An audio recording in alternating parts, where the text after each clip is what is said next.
So hello everyone, आप सभी का स्वागत है फिजिक्स ग्रंथ में। और लास्ट जो हमने लेक्चर देखा था उसमें हमने वर्क की कैलकुलेशन की थी, वर्क के बेसिक फंडामेंटल नेचर को समझा था, जो कि था dot product of two quantities. तो दोनों वेक्टर थे, फोर्स एंड डिस्प्लेसमेंट। फिर हमने कांस्टेंट फोर्स की इसमें बात की थी, तो एफ डी कॉस थीटा मुझे एफ फोर्स का जो कि डिस्प्लेसमेंट डी दे रहा था, किसी पार्टिकल को डी डिस्प्लेस कर पा रहा था। Theta is the angle between force and displacement, ये चीज़ें सीखी थी। एक न्यूमेरिकल की हेल्प से भी हमने वर्क की कैलकुलेशन की थी। अब उसी का एक अगला वर्जन है work done by dot product. So पहले हल्का सा डॉट प्रोडक्ट को टच कर लिया जाए। What do you mean by dot product? तो dot product of two vectors, if we have two vectors A and B, then their dot product is A B cos theta, right. अब ये एक scalar quantity होती है, ये तो हमें पहले से ही मालूम है। अगर ए की जगह मैं फोर्स को प्लेस करूं, बी की जगह मैं डिस्प्लेसमेंट को प्लेस करूं, तो ये चीज़ आ जाती है एफ डी कॉस थीटा। इसमें मुझे फोर्स का मैग्नीट्यूड, डिस्प्लेस का मैग्नीट्यूड और कॉस थीटा की वैल्यू पुट करनी होती है। लेकिन अगर फोर्स का वेक्टर मैं आपको दे दूं, सपोज मैं 2 डायमेंशन में फोर्स का वेक्टर आपको देता हूं F X I cap plus F Y J cap, and displacement को मैं डी आर वैक्टर कहूँ यहाँ पे, या डी वैक्टर ही कहूँ, ये मैं आपको दे देता हूँ डी एक्स आई कैप प्लस डी वाई जे कैप। ठीक है, तो उसमें डायरेक्टली इस तरह के क्वेश्चंस में डायरेक्टली आपको वैल्यू दी जाएगी। तो उस केस में वर्क हम कैसे निकालेंगे? दोनों वेक्टर को मैं डॉट प्रोडक्ट से मल्टीप्लाई कर दूंगा, तो ये मुझे मिल जाएगा एफ एक्स आई कैप प्लस एफ वाई जे कैप डॉट डी एक्स आई कैप प्लस डी वाई जे कैप, राइट। अब बेटा हम ये जानते हैं कि दो ऑर्थोगोनल वेक्टर का डॉट प्रोडक्ट जीरो होता है। क्यों? आई ये बन जाएगा I dot J will be mod of I mod of J into cos of angle between them. Cos 90 ही उनको जीरो बना दे रहा है, ठीक है। भले ये वन है, ये वन है, तो अल्टीमेटली तो जीरो आएगी। एंड आई डॉट आई, दो वेक्टर का डॉट प्रोडक्ट जो कि कोलिनियर होंगे वो नॉट इक्वल टू जीरो आता है, दिस इज वन। तो मैं आई की मल्टीप्लाई सिर्फ किससे करूंगा? आई से करूंगा। जे की मल्टीप्लाई सिर्फ किससे करूंगा? जे से करूंगा। अच्छा, यहाँ पे एक और बात हम डिस्कस करते हैं कि एफ एक्स की वैल्यू कांस्टेंट है और एफ आई की वैल्यू भी कांस्टेंट है, तो मैं डायरेक्टली इसको मल्टीप्लाई कर दूंगा। मैं विदाउट एनी इंटीग्रेशन मैं इसको सॉल्व करूंगा। तो मैं लिखूंगा f x into T x, जो भी डिस्प्लेसमेंट एक्स एक्सिस में होगा, प्लस जो भी फोर्स वाई में लग रहा होगा, इंटू उसके अलोंग की डिस्प्लेसमेंट। 3D में इसको लिखना हो तो क्या लिख पाएंगे? F X D x plus F Y D Y plus F Z D Z. अच्छा, इसको वेरिएबल से कंपेयर ना करें। वेरिएबल के केस में यहाँ पे इंटीग्रेशन आ जाएगा, इंटीग्रेशन आ जाएगा, इंटीग्रेशन आ जाएगा, राइट। अब इंटीग्रेशन का वेरिएबल में क्या मतलब होगा कि ये फंक्शन होगा किसका? एक्स का। लेकिन अभी हमें कांस्टेंट वाले पे ही स्ट्रिक्टेड रहना है, ठीक है। तो that will be equal to summation of force and displacement along 3 dimension. अगर 3D में दिया हुआ है, 2D में होगा तो 2D में। जो हमने पीछे केस किया हुआ था f इंटू एक्स, वो बेटा 1D में चल रहा था, राइट। देन एक न्यूमेरिकल से और अच्छी अंडरस्टैंडिंग करते हैं वर्क की। It is given that a block of mass m is suspended bye a light thread. तो ये एक थ्रेड है, लाइट थ्रेड का क्या मतलब होगा? दिस इज मासलेस, ठीक है। मतलब इसका वेट आप कंसीडर ना करें जब इसका फ्री बॉडी डायग्राम आप बना रहे हो, वैसे जरूरत है नहीं उसकी, बस आप ये समझे लाइट मतलब मासलेस। और इसके एक एंड पे मैंने एम मास को बांधा हुआ है। अब ये सिस्टम को मैं एक एलिवेटर में लेके जाता हूँ, एक लिफ्ट में लेके जाता हूँ, और एलिवेटर एक्सेलरेट कर रही है अपवर्ड विद एन एक्सेलरेशन ए। अच्छा बेटा, ये जो ए है ये कांस्टेंट है, ठीक है, मतलब इसकी डायरेक्शन और मैग्नीट्यूड सेम रहने वाली है। आपको बताना है work done by tension. Work done तो मीनिंगफुल तभी होता है जब लिखा जाए work done by some force. तो वर्क डन बाय टेंशन। अब टेंशन का फोर्स किसके ऊपर एग्जर्ट हो रहा होगा? ऑब्वियसली टेंशन रस्सी लगा रही होगी एम मास के ऊपर। तो मैं इसका एफ डी बनाऊंगा मास एम का, इसके ऊपर लगने वाले फोर्सेस को मैं शो करवा दूंगा।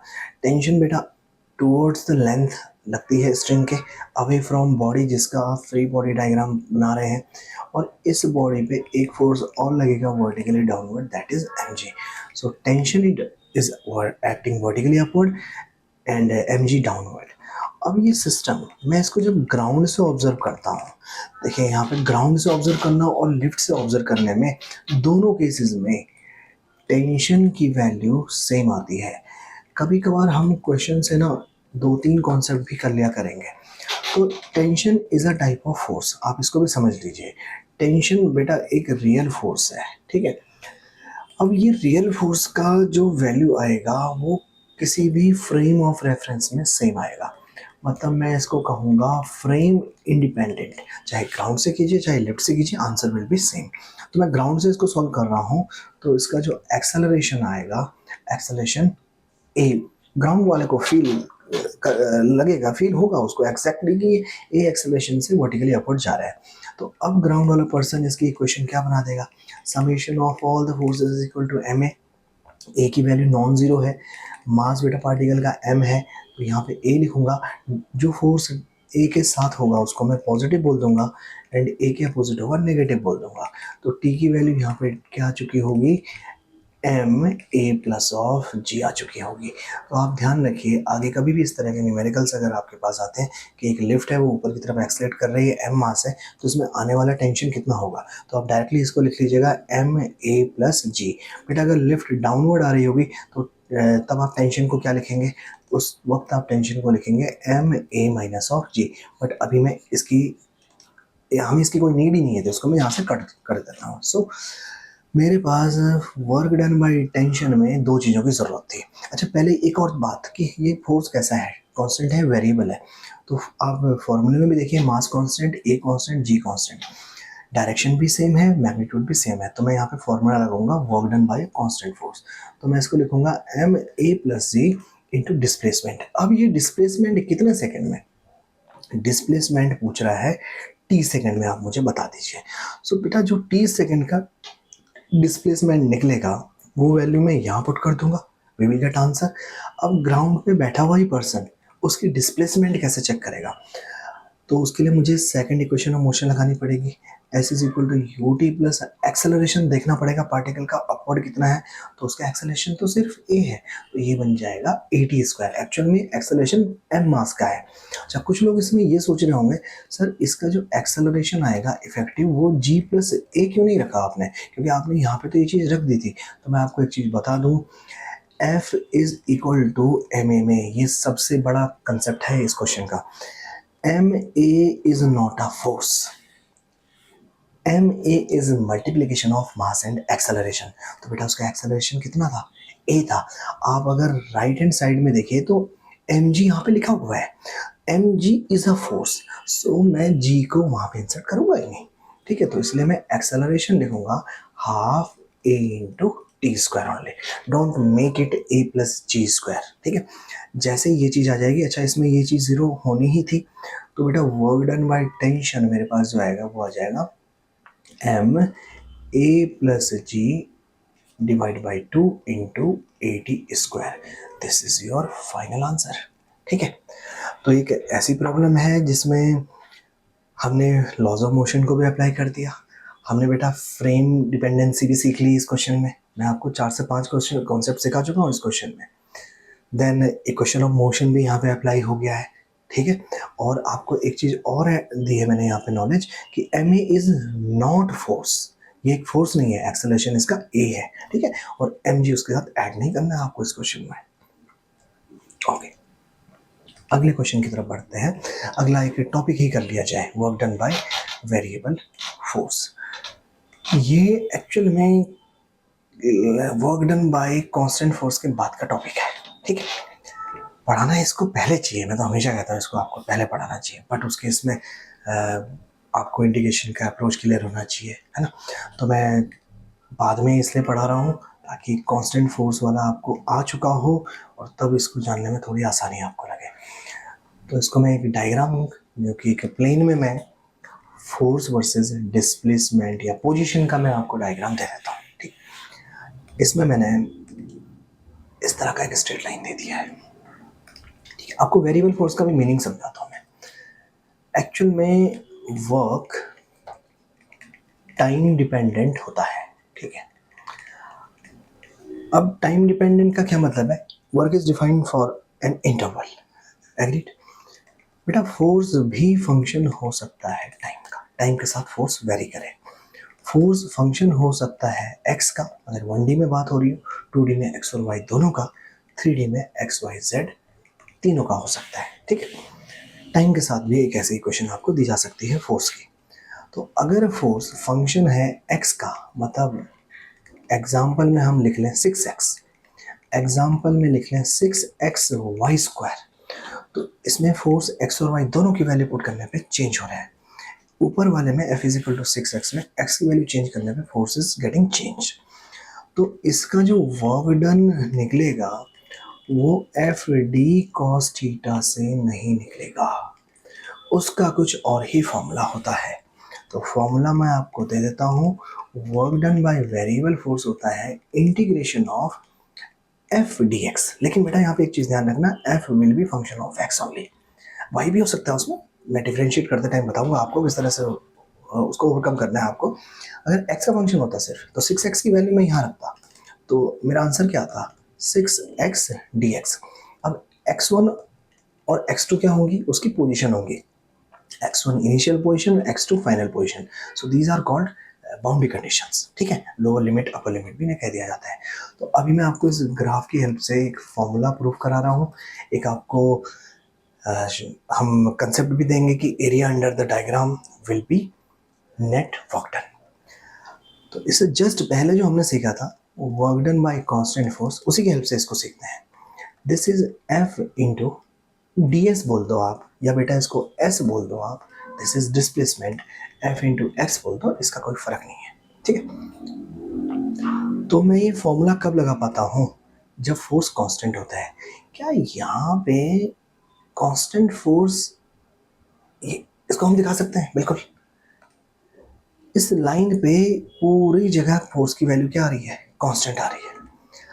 अब आपको दिख रहा है डिस्प्लेसमेंट एक्स में हो रहा है, तो मैं एक छोटा सा अगर एलिमेंट ले लूँ, ये मैंने छोटा सा एलिमेंट लिया हुआ है जिसकी लेंथ होगी dx, तो इस dx डिस्प्लेसमेंट के लिए है, तो ये डिस्प्लेसमेंट डी।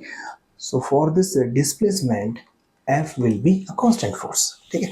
वो इतना छोटा है dx कि उसके लिए यहाँ इस पॉइंट से और इस पॉइंट का फोर्स का ज़्यादा डिफरेंस नहीं है। आपको भी लग रहा होगा, सिर्फ समझाने के लिए किया मैंने। dx पे एक्चुअली में आप नेकेड आई से देख ही नहीं पाओगे, फील ही नहीं कर पाओगे। तो बेटा इसका जो वर्क डन आएगा वो एलिमेंटल वर्क डन आ जाएगा, क्योंकि ये मेरा एलिमेंटल डिस्प्लेसमेंट था। तो मैं इसको लिखूंगा एफ डॉट डी एक्स। अब फोर्स भी मैंने कहा एक्स डायरेक्शन में अप्लाई कर रहा हूँ पॉजिटिव में, डिस्प्लेसमेंट भी पॉजिटिव में है, तो कॉस थीटा विल बी 1, है ना, थीटा विल बी 0। अब अगर ये एक एलिमेंटल वर्क डी डब्ल्यू था, इसको मैं एरिया के टर्म में लिखना चाहूँ, तो इस एलिमेंट का जो एरिया होगा वो एक रेक्टेंगल का एरिया होगा। ये फील आपको रेक्टेंगल का आ चुका होगा। This height is F and उसकी जो ब्रेड्थ है वो है डी एक्स, ठीक है। तो मैं लिखूंगा area d a, this is equal to f into d x. मतलब एरिया भी एफ इंटू डी एक्स के बराबर है। क्या बात है, एरिया भी एफ डी एक्स, वर्क भी d x, f D x. तो इसका मतलब ये दोनों क्वांटिटीज़ क्या होंगी? बराबर होंगी। अगर ये दोनों क्वांटिटीज़ बराबर हैं तो कैन आई राइट डी डब्ल्यू will be equal to d a with integration also. उनका इंटीग्रेशन को भी इक्वल होना पड़ेगा। अब बेटा integration of area will give you total area. Total area कहाँ से कहाँ तक का? आपकी इनिशियल पोजीशन ये वाली थी, है ना, इस ओरिजिन पे, और फाइनल पोजीशन बेटा ये वाली थी। तो ऐसे मैंने कितने एलिमेंट लिए होंगे? पहला एलिमेंट मैं यहाँ लूँगा, फाइनल एलिमेंट मैं यहाँ पे ले लूँगा। तो इतने बहुत सारे एलिमेंट को जोड़ जोड़ के मुझे क्या मिल चुका होगा? टोटल एरिया मिल चुका होगा। वही मैंने यहाँ पे चीज़ लिखी है। और लेफ्ट हैंड साइड में मैं लिख सकता हूँ total work. So total work on force versus x will give you total area will give you total work, या total work is nothing but area under the diagram, right? So work done by variable force में मैं आपको दो चीज़ें याद करने को कह रहा हूँ, इसको अपन लोग रब कर देते हैं। तो वो दोनों चीज़ें मैं यहाँ पे लिख भी लेता हूँ। वो कौन सी दो चीज़ें हैं? First one is area under, area under force versus position displacement will give you total work, ठीक है, बट वो लिमिटेशन होंगी इनिशियल से final for the given displacement. Then variable force का वर्क डन का भी फॉर्मूला हम आपको दे देते हैं। अच्छा, वेरिएबल फोर्स का वर्क डन सिमिलर होगा कांस्टेंट फोर्स के वर्क डन से। कैसे? मैं ये बात आपसे बार बार कह रहा हूँ कि एफ वेक्टर जो है वो एफ एक्स आई कैप, इसको थोड़ा सा चेंज करते हैं, एफ एक्स आई कैप प्लस एफ वाई जे कैप प्लस एफ जेड के कैप की फॉर्म में लिखा जा सकता है। अगर बेटा इनिशियली आपको पोजीशंस गिवन है x1 y1 z1 और फाइनली भी गिवन है, तो मैं डिस्प्लेसमेंट वेक्टर को कैसे लिख सकता हूँ? डी एक्स आई कैप प्लस डी वाई जे कैप प्लस डी जेड के कैप की फॉर्म में अपन लिख सकते हैं, ठीक है। एक्चुअल में ये क्या लिखा है मैंने? x2 माइनस x1 लिखा हुआ है, x में जो पोजीशन का चेंज आया होगा। तो वर्क डन, अगर ये एफ एक्स फंक्शन है x y z comma t का, या एक्स का ही फंक्शन है सिर्फ, वाई का ही फंक्शन है, तो मैं इसको कैसे लिखूंगा? F x into d x plus F y into d Y plus F z into d z. ये जस्ट डॉट प्रोडक्ट से मैं लिख पाऊंगा। ये स्लाइड नंबर 1 में मैंने करवाई हुई है चीज़ें, लेकिन अभी तक जो मैंने स्लाइड नंबर 3 में किया है, इससे वेरिएबल वाला था कोई कंसेप्ट आया नहीं है। जैसे ही मैं इसको ऐड करूंगा तो मैं फोर्स को इंटीग्रेशन के साइन के अंदर रखूंगा। इसका क्या मतलब है? फोर्सेस, जब एक्स डायरेक्शन में फोर्स लगा और वो डी एक्स की डिस्प्लेसमेंट लेके आया, x1 से x2 की लेके आया, तो उसको आप इंटीग्रेट करके इस तरह से लिखेंगे। सेम y में मैं लिखूंगा y1 से y2, z में मैं लिखूंगा z1 से z2। अगर ये कांस्टेंट होता तो बेटा मुझे लिमिट लगाने की जरूरत ही नहीं थी, मेरे पास तो फोर्स भी कांस्टेंट है, dx भी कांस्टेंट है। अगर लिमिट है x1 से x2, फोर्स फंक्शन है x का, तो आप इस फॉर्मूले से डायरेक्टली वैल्यू कैलकुलेट कर लीजिएगा। जिस बच्चे को ये फॉर्मूला समझ आ गया है वो यहाँ से कांस्टेंट फोर्स का वर्क डन कैसे निकालेगा 3D में? सर फोर्स तो कांस्टेंट है, ये डिस्प्लेसमेंट सिर्फ dx का होगा, मैं सिर्फ एक ही टर्म इसमें लिखने जा रहा हूँ, आगे जाकर मैं इसको F x into d x ही लिखूंगा। तो ये वाली चीज़ किसकी आ जाएगी? Work done by constant force आ जाएगा। सेम y में F y into d y लिखूंगा, तो मैं स्लाइड नंबर 1 के रिजल्ट पे आ चुका हूँ। सो ओवरऑल समरी जो मैं देना चाहता हूँ आपको, इसको मैं रब कर देता हूँ। Overall summary is work done by variable में आप integration of F D S लिखिए। अभी 3D में हो, 2D में हो, नो प्रॉब्लम, 1D में हो, no problem. Work done by constant को आप लिखिए, एफ को बाहर निकालिए, integration of d s will become s only, total displacement हो जाएगा, ठीक है। और इसको आप थोड़ा आगे इस तरह से लिख सकते हैं, एफ एक्स डी एक्स अगर 1D में होगा, 2D में होगा तो F Y D Y, 3D में होगा तो इंटीग्रेशन ऑफ सेम। मतलब यही वाले स्टेप्स में आपको रिपीट करने को कहूँगा। Alright, so in the next slide work done by variable force का एक बेटा मैं एग्जांपल ले रहा हूँ। This example is inspired by NCERT. NCERT के एक क्वेश्चन के बेसिस पे मैं क्वेश्चन ले रहा हूँ, लगभग सिमिलर ही क्वेश्चन है ये। तो मेरे पास एक पार्टिकल के ऊपर लगने वाला फोर्स का वेक्टर आपको दे दिया गया है। This is minus x I cap plus y J cap, right. और ये एक पार्टिकल को इनिशियल पोजीशन, ठीक है, आप सिर्फ डेटा लिखिए, मैं भी डेटा ही लिख रहा हूँ और क्वेश्चन पूरा फॉर्म में नहीं दूंगा मैं आपको। इनिशियल पोजीशन जो उसकी थी वो थी 1,0, ठीक है। इसका इवन आपको मैं प्लेन भी दे दूंगा, ग्राफ भी दे दूंगा। और ये फोर्स जब इस पार्टिकल के ऊपर लगता है तो उसको फाइनल पोजीशन देता है 1,0। अभी ग्राफ में भी दिया हुआ था क्वेश्चन में, x axis and y axis, and जो पार्टिकल की डिस्प्लेसमेंट है वो इस लाइन के अलॉन्ग हुई है। ये कैसे हुई है बेटा? ये कोऑर्डिनेट आ जाएंगे 1,0, ये वाले कोऑर्डिनेट आ जाएंगे 0,1। इसको आप ए बोल दीजिए, इसको आप बी बोल दीजिए। This is y axis and x axis. तो ये गिवन डेटा आपको क्या बता रहा है?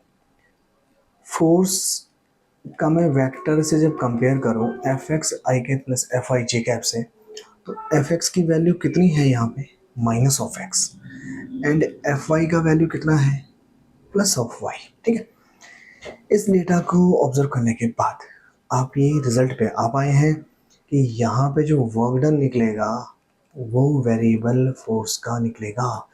अगर कोऑर्डिनेट चेंज हो जाएंगे तो वो वेरिएबल फोर्स का वर्क डन होगा, और वेरिएबल फोर्स का वर्क डन मुझे अच्छे से आता है। Integration of F x 2 dimension में है तो एफ वाई डी वाई भी मैं यहाँ पे कर दूंगा। यहाँ पे बेटा मैं x1 टू x2 x के लिमिट्स और y के वाले में y की लिमिट्स हम ऐड कर देंगे। ठीक है, अब बचे मैं x1 की लिमिट देखो, x में पहले 1 पे था और x में अब ये 0 पे है, तो 1 टू 0 चला जाएगा, और fx की वैल्यू आपको मैंने यहाँ से शो कर दी है, this is minus of x, so minus of x dx plus y की लिमिट्स आप देखिए, पहले 0 में था अब वो पॉजिटिव 1 में है, तो y में 0 टू 1 आ जाएगा, और एफ वाई की जगह लिखा हुआ है y इंटू डी वाई। अब बस आप इसे इंटीग्रेट कीजिए, in integration I will write it x square upon 2, और लिमिट्स दे देते हैं इसकी 1 से 0, प्लस ये वाली लिमिट आ जाएंगी वाई स्क्वायर बाई 2, एंड बेटा ये आ जाएगा सॉरी ये इंटीग्रेशन वाई स्क्वायर बाई 2, और ये 0 टू 1 विल बी लिमिट। ठीक है, इसको आप फर्दर सॉल्व कीजिए, 0 रखने पे तो मुझे 0 ही मिलेगी वैल्यू, और माइनस के साथ वो प्लस मिल जाएगा, क्योंकि एक बार आप हाई लिमिट रखेंगे फिर वो 0 मिलेगा, minus minus plus and it will B 1/2। Same इसमें 0 रखने पे 0 मिल जाएगा, तो 1/2 प्लस 1, तो half plus half will give you 1। तो 1 जूल का वर्क ये वेरिएबल फोर्स कर चुका होगा जब उसने इस पार्टिकल को 1,0 से 0,1 तक डिस्प्लेस किया है।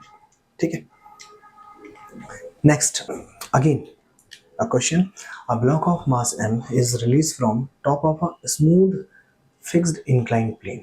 तो बेटा ये जो प्लेन है इसका कोएफिशिएंट ऑफ फ्रिक्शन आप कर दीजिए 0, फ्रिक्शनल सरफेस है, और ये इंक्लिनेशन का एंगल है, this is theta. Find out work done by normal force. Normal force का क्या मतलब हुआ यहाँ पे, normal force means contact force. तो आप बस वर्क की कैलकुलेशन में ये देखिए, कांस्टेंट फोर्स होगा तो एफ डी कॉस थीटा लगा दीजिए, अगर वेरिएबल है तो integration of F d y आप लगा दीजिए, एफ डी एक्स आप लगा दीजिए। ठीक है, तो इसका एफ वी डी जब हम प्लॉट करेंगे इस वेज के ऊपर, तो मैं सिर्फ वेज का ये वाला पार्ट बना देता हूँ जिसके ऊपर ये स्लाइड हो रहा है।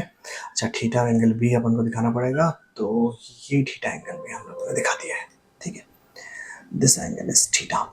अब बेटा इसका एफ बी डी आप प्लॉट कीजिए, दिस इज नॉर्मल रिएक्शन, ये वेज है जो normal to the surface perpendicular to the surface एक फोर्स एग्जिट करेगा ड्यू टू इलेक्ट्रोमैग्नेटिक फोर्स, और इसका जो एम जी का कंपोनेंट है एम जी कॉस थीटा उसको वो बैलेंस कर रहा होगा।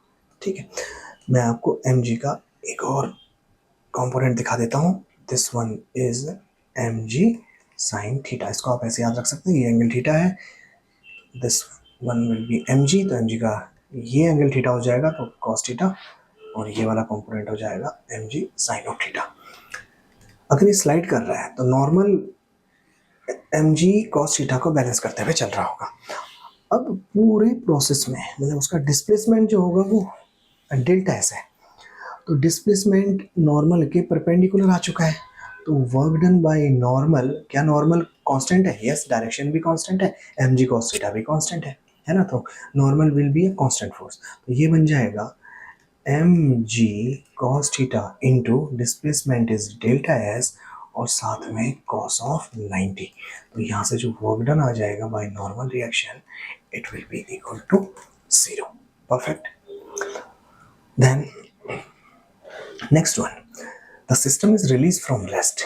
इस सिस्टम को हमने बाय सम मीन पकड़ के रखा हुआ है, ठीक है, ये उसकी पोजीशन है। When 10 kg block reaches at ground, then find work done by gravity, work done by gravity on 10 kg block।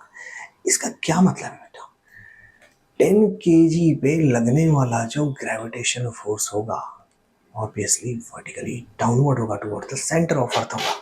ठीक है, तो इसका वैल्यू आ जाएगा mg, मतलब 10 इंटू जी को आप 10 ले लीजिए तो 100 न्यूटन, तो ये वाला फोर्स एक्चुअल में 10 केजी के ब्लॉक पे कितना काम करेगा जब ये फोर्स इसको ग्राउंड तक लेके आ चुका होगा। तो mg का जो फोर्स है 100 न्यूटन, ऑब्वियसली उसकी लिमिटिंग कंडीशन क्या होगी कि उसको ग्राउंड तक लेके आए। अभी क्वेश्चन ग्राउंड तक लेके आने तक ही है, उसके बाद वो जंप करके वापस ऊपर जाए वहाँ तक हम नहीं जा रहे हैं, ठीक। तो ग्राउंड तक लेके आने में जो डिस्प्लेसमेंट है, अगर ये डिस्प्लेसमेंट निकाल ली जाए या गिवन हो, तो यहाँ पे तो ये डिस्प्लेसमेंट गिवन ही है 2 metre. So displacement and mg आप बिल्कुल अटैक कीजिए जो रिजल्ट आपसे पूछा गया है। So work done by gravity, this is equal to force of gravity. अब ये वाला फोर्स कांस्टेंट है, वेरिएबल है, of course it is a constant force, है ना, डायरेक्शन और मैग्नीट्यूड दोनों कांस्टेंट है, into displacement is 2 metre and cos of 0। So mg का वैल्यू आ चुका है 100। मेरे को तो वर्क डन बाय ग्रेविटी निकालना था, वर्क डन बाय टेंशन नहीं निकालना था, बट मैं आपसे इस क्वेश्चन में वर्क डन बाय टेंशन भी निकलवाऊंगा। तो 100 into 2 into cos 0 will be 1। तो वर्क डन बाय ग्रेविटी, ये पॉजिटिव वैल्यू ही आनी चाहिए थी क्योंकि फोर्स के डायरेक्शन में ही मुझे डिस्प्लेसमेंट हुआ है, फोर्स की डायरेक्शन में डिस्प्लेसमेंट है तो it will be positive value. इसका एक और पार्ट मैं ऐड करता हूँ, find work done by tension. अच्छा, work done by tension in bringing it from rest position to this position. आगे आके वेलोसिटी भी निकाली जा सकती है just before reaching the ground, वो काम आप करें, find out the velocity of 10 kg just before reaching the ground, ठीक है, ये काम आपका होमवर्क होगा। तो वर्क डन बाय टेंशन के लिए मुझे टेंशन निकालनी पड़ेगी। अब बेटा टेंशन कैलकुलेट करने के लिए इसका एक्सेलरेशन निकालना पड़ेगा, मुझे सेकंड लॉ का पूरा इक्वेशन लिखना पड़ेगा, उसके लिए मुझे फ्री बॉडी डायग्राम बनाना पड़ेगा। तो 10 kg पे लगने वाले फोर्सेस आप बना दीजिए। 10 kg पे 100 न्यूटन, तो बेटा ये वेट डाउनवर्ड एक्ट कर रहा होगा, टेंशन वर्टिकली अपवर्ड एक्ट कर रहा होगा और एक्सेलरेशन इसका डाउनवर्ड होगा। तो मैं डायरेक्टली एक्सेलरेशन की वैल्यू कैलकुलेट करूं, acceleration is net force divided by total mass. अब एक्सेलरेशन की डायरेक्शन में जो फोर्स है उसको पॉजिटिव ले लीजिए, तो 100 को मैं पॉजिटिव ले लूँगा और टेंशन को मैं नेगेटिव ले लूँगा, ठीक है, divided by total mass will be 15। Total mass, यहाँ पे एक छोटी सी मिस्टेक हो गई है, प्लीज़ इसको आप दोबारा से कीजिए।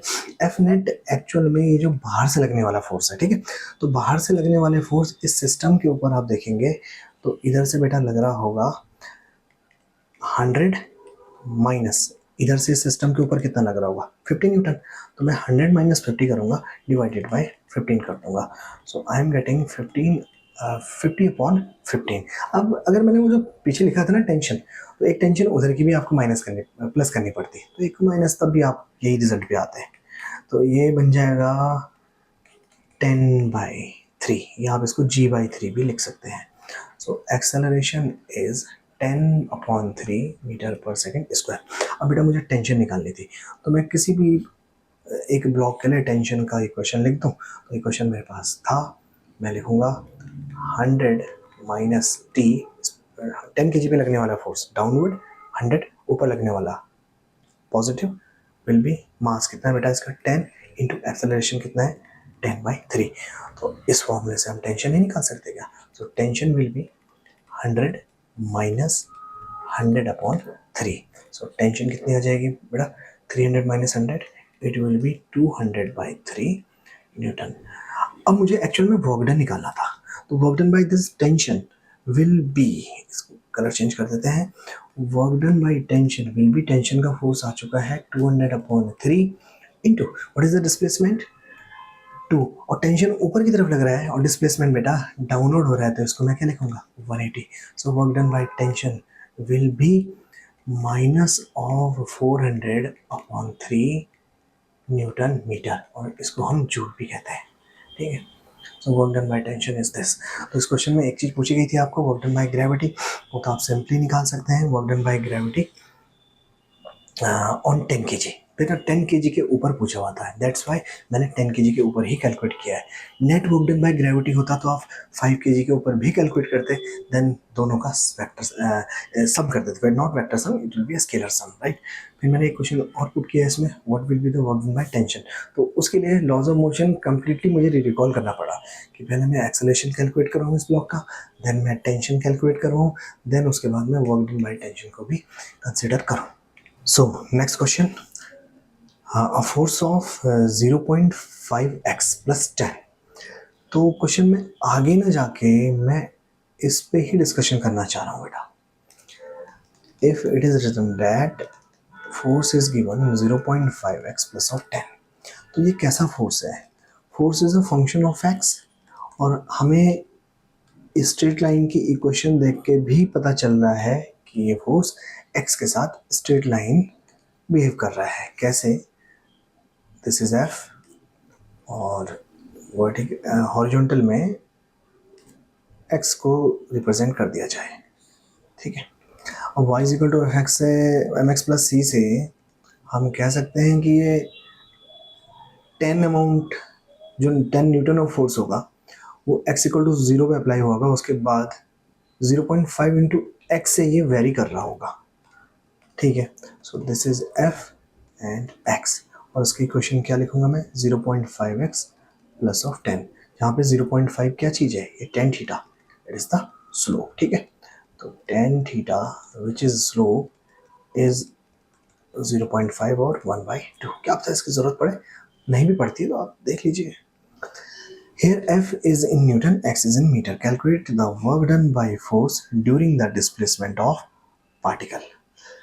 तो हमें वर्क डन निकालना है by the force during the displacement of particle, जब बेटा इसकी डिस्प्लेसमेंट हो चुकी होगी x इक्वल टू 0 से। इस पोजीशन पे x की वैल्यू 0 मान लीजिए आप, और जहाँ तक ये एक्ट करवा रहा हूँ मैं फोर्स को, वहाँ पे मैं x कोऑर्डिनेट को मान लेता हूँ 2 मीटर, ठीक है, दिया हुआ है वो।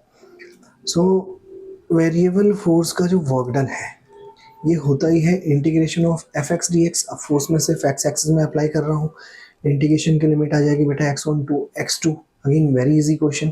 तो एफ एक्स का वैल्यू मैं यहाँ पे पुट कर दूंगा 0.5x प्लस ऑफ 10 इंटीग्रेशन इसका x1 0 से लेके 2 तक। So what will be the answer? 0.5x बाहर आ जाएगा, ये बेटा x² 2 बन जाएगा, प्लस ऑफ 10x, ये इंटीग्रेशन के बाद मैं लिमिट लगा दूंगा 0 to 2। ये बात आप समझ पाए? 0.5x का इंटीग्रेशन x²/2, 10 का आ जाएगा 10x, और इंटीग्रेशन की लिमिट मैंने लगा दी है। So work done by this force will be 0.5, x की जगह बेटा 2², ये 4 आ जाएगा, डिवाइड बाय 2, इसको मैं डायरेक्टली 2 लिख लूँगा, प्लस ऑफ 10 इंटू 2 लिख लूँगा, इसका 0 वाले एलिमिनेट कर दीजिए आप। So it will become 1 plus 20, so 21 joule is our answer.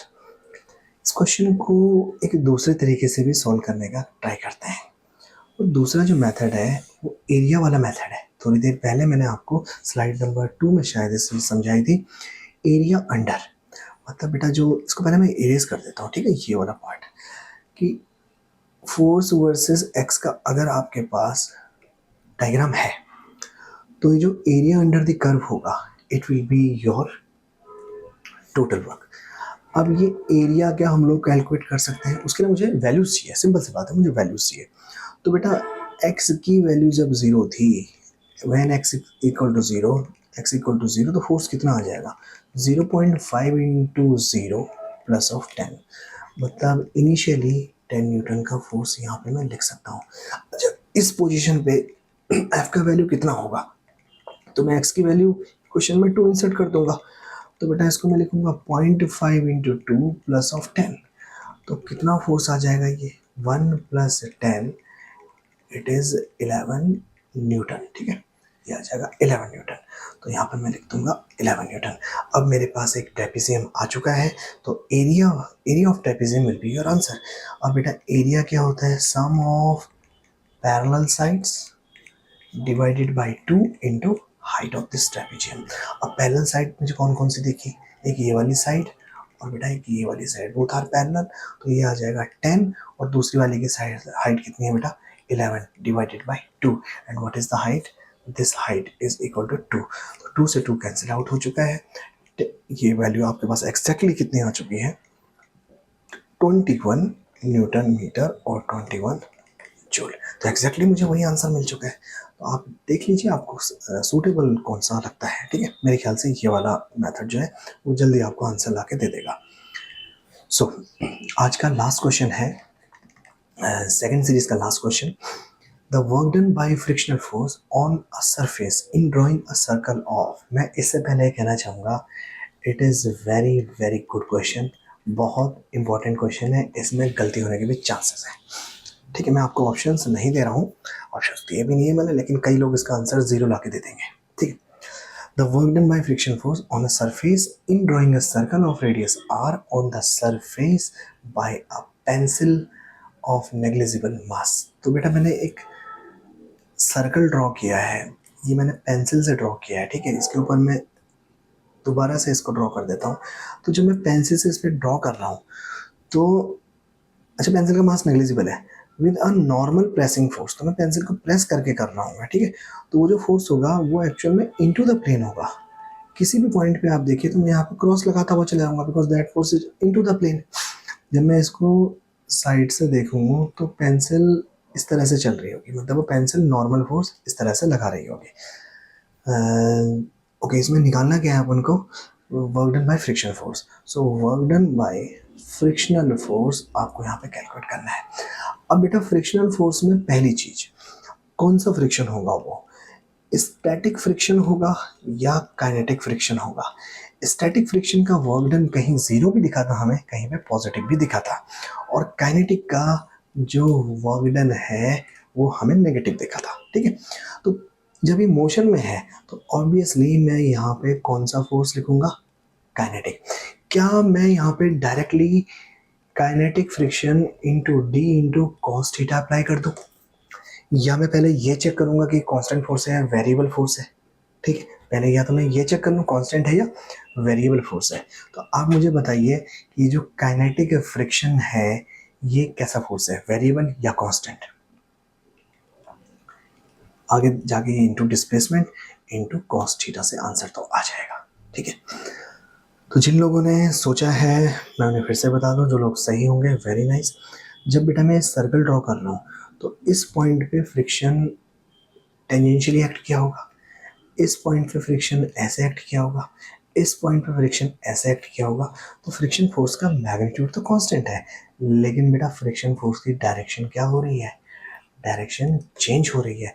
इसका मतलब मैं work done bye kinetic friction जो लगाऊंगा वो integration of kinetic friction dot D x लगाऊंगा, ना कि डिस्प्लेसमेंट लगाऊंगा. अगर यहाँ पे मैं पूरी डिस्प्लेसमेंट लिख दूँ तो आंसर विल बी 0.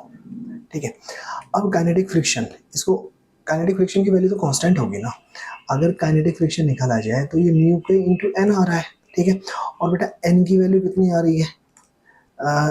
एन तो अच्छा वो एम जी तो नेगलेक्ट किया हुआ है, तो मैं एन का वैल्यू सिर्फ एन ही लिखूंगा. ये नॉर्मल प्रेसिंग फोर्स है, this is non normal reaction है, ये नॉर्मल प्रेसिंग फोर्स है. तो यहाँ पे एफ को मैं इस तरीके से कर लूँ, म्यू के इंटू एन, और इंटीग्रेशन किसका हो जाएगा? डिस्प्लेसमेंट का. तो मैं यहाँ पे एक एलिमेंटल डिस्प्लेसमेंट लूँगा dx, और जब मैं उसको इंटीग्रेट करने जाऊँगा तो मुझे क्या मिल जाएगा? अच्छा, इसमें cos थीटा भी तो रह गया बेटा, cos थीटा विल बी 180. ये क्योंकि जो एंगल है दोनों के बीच का, फ्रिक्शन और डिस्प्लेसमेंट के बीच का, दिस इज 180. तो ये मेरा आंसर नेगेटिव में आ रहा है. म्यू के into n and whole displacement will be circumference, it will be 2 pi into small r. So what is our answer?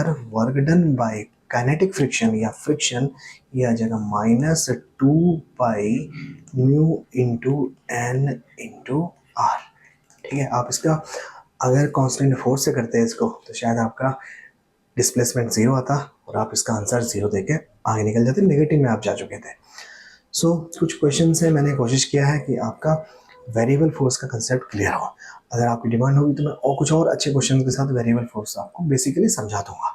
ठीक है, बाकी मेरा जो प्लान है वो नेक्स्ट सीरीज़ में ये है कि मैं कुछ मिसलेनियस क्वेश्चन लेके आऊँ वेरिएबल फोर्स और इसी पे कुछ उसमें स्प्रिंग का भी फंडामेंटल हो सकता है. सो वेट कीजिए. Thank you.